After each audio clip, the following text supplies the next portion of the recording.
Alors, on a vu qu'il y avait d'autres rôles. On a parlé du rôle dans le dépistage du Covid. On doit parler du rôle dans l'accompagnement des patients et la prévention. Ça aussi, c'est un combat de l'ordre? Absolument.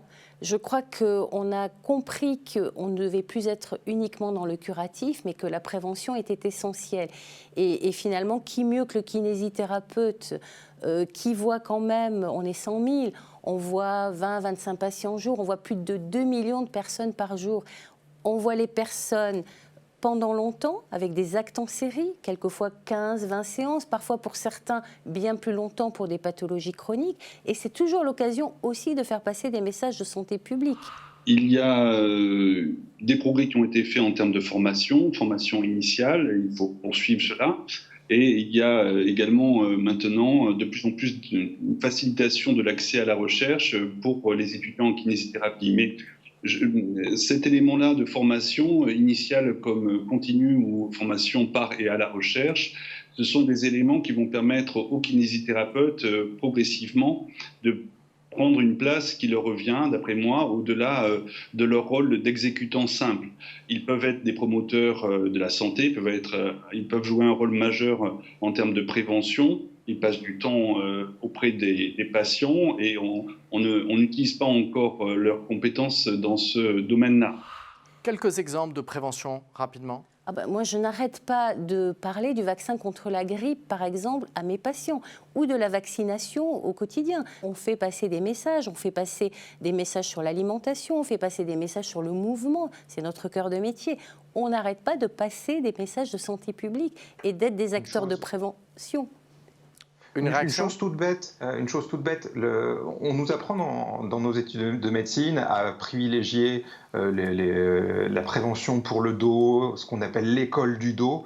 Là, je pense que les kinés auraient toute leur place à expliquer comment préserver son dos et ses lombaires avant l'apparition justement des problèmes de lumbago, des problèmes de sciatique, etc. Justement, c'est un message de prévention qui est complètement adapté, à mon avis, à la pratique courante des kinés, c'est de dire dans votre vie de tous les jours, regardez, si vous faites ça régulièrement, on ne se verra pas pour devoir soigner un mal de dos parce que vous aurez justement fait tout ce qu'il fallait avant. On sait que la prévention est sous-développée en France. Les Français la trouvent souvent ennuyeuse. C'est une somme d'interdictions. Certains kinés s'y intéressent déjà sur un mode ludique. Je vous propose d'écouter Major Mouvement qui se focalise sur la prévention et qui sait utiliser les réseaux sociaux. Vidéo. Salut, c'est Major Mouvement. En ce moment, je vois tout le monde faire du sport sur les réseaux sociaux. Aussi, je me suis dit que j'allais quand même vous donner quelques conseils, mon top 5 des conseils pour faire du sport en cette période de confinement. Conseil numéro 3, en faire à la bonne quantité, justement. Je vois parfois des gens qui n'ont jamais fait de sport de leur vie et qui commencent à s'enquiller 5 à 7 séances par semaine, ou alors qui en vont faire la première semaine 4 séances, la semaine d'après 0 séance et la semaine d'après 7 séances. Le plus important, en fait, c'est vraiment de garder toujours cette notion de linéarité. C'est super dur à dire. Mieux vaut être linéaire et régulier plutôt que d'être en dents de scie. Ça, le corps humain, il n'aime pas du tout la dent de scie. Soyez linéaire à la bonne quantité. Bon, alors comment vous êtes-vous intéressé à la prévention ? Je crois que je me suis d'abord intéressé à la kinésithérapie et sur la manière de communiquer en kinésithérapie. Et je me suis rendu compte qu'en fait, ça englobait la prévention. Ce que je me suis dit, c'est que si jamais j'arrive à montrer des mouvements qui peuvent accompagner les patients dans le mouvement, ça pouvait faire aussi office de prévention en fait. Mais on a un peu l'impression, parce que vous travaillez beaucoup la forme à l'évidence, vos vidéos sont punchy, il y a de la musique, vous donnez de vous-même, même parfois de vos enfants, ils sont mis à contribution. Est-ce que finalement la forme est au service du fond ?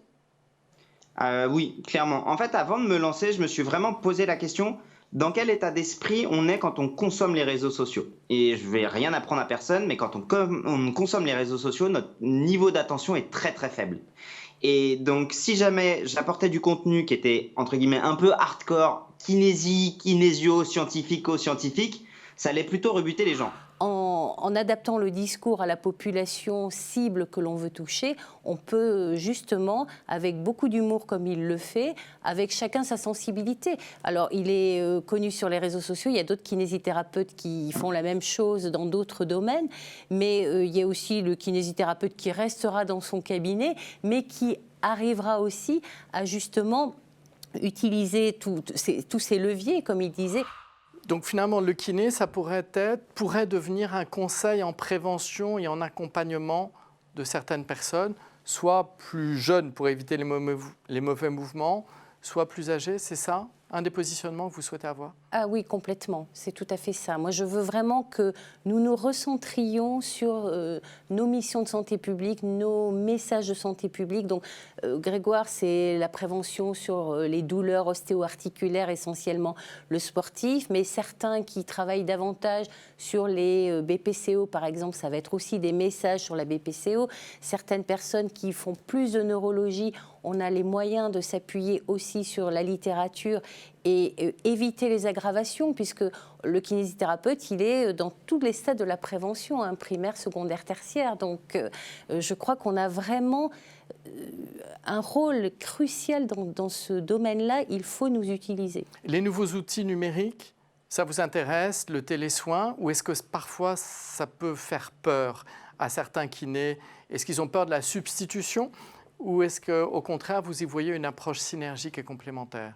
Alors, si vous me parlez de moi et puis de l'ordre en général, puisqu'on en a beaucoup débattu, on avait même fait un colloque là-dessus, pour moi, c'est un outil formidable qu'il faut vraiment exploiter.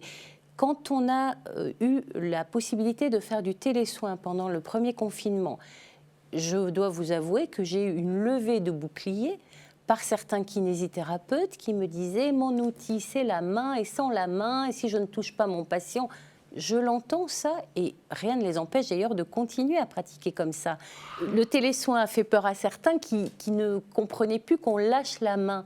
Mais lâcher la main, ça n'a pas de sens parce qu'on l'utilisera comme certaines autres techniques en complémentarité. Mais si je prends l'exemple de quelqu'un qui est lombalgique, par exemple, et à qui je demande de poursuivre de l'activité physique, des mouvements tout au long de sa vie finalement, eh bien, rien ne m'empêche toutes les 3 semaines, 4 semaines, de faire une séance à distance avec lui pour voir l'observance aux exercices que je lui aurais donné à faire à la maison. Comment va-t-il ? Est-ce qu'il a mal ? A-t-il fait ses exercices ? Est-ce qu'il bouge ? Et ça, c'est quand même un outil formidable. Il y a des outils de réalité virtuelle avec des casques pour travailler l'équilibre. Il y a beaucoup de choses issues des nouvelles technologies qui sont vraiment enthousiasmantes.